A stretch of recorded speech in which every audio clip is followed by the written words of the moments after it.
they are still fresh into the game and do fresh music. So would you consider yourself, like, how do you feel about if someone says, like, do you feel like the grandfathers of rock, or? So I prefer veteran.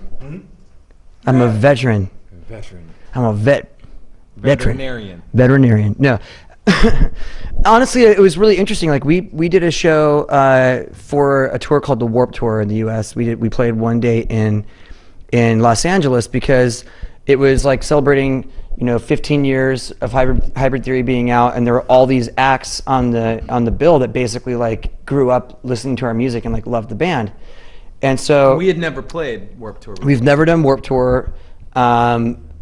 And I don't know if we could survive Warped Tour because it's like 40 dates in a row and you're like just constantly going and you never know like what day, like what time you're gonna play. Like we could be playing at noon one day and then like closing the next day. So yeah, so anyways, we ended up doing a set, and during each song there was a member of a band currently on Warped Tour or that had played Warped Tour before that loves Linkin Park.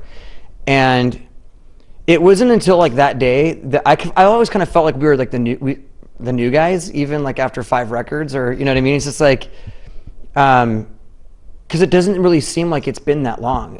Everything's like we've just been working and working and working and working, and so it's gone by really quickly. And it wasn't until that day where like literally like every kid, every adult, every parent, every grandparent that I met that day was like, I grew up listening to your music, and like I wouldn't be here in this band if it wasn't for you guys. And I heard that over and over and over from everybody, and I was like, wow, like we kind of like we're the guys that have been around that bands like kind of look up to and go like, okay, like maybe how would Linkin Park do this, or what do you think how they would approach it, because we respect what they do creatively, business-wise, whatever, on live shows, whatever. And it's like that's an honor, because that's not something that you strive for technically, or that we strive for. We just always want to consistently make music that we're into, and like we've always got our ear to the ground in discovering new stuff. Like we don't get stuck in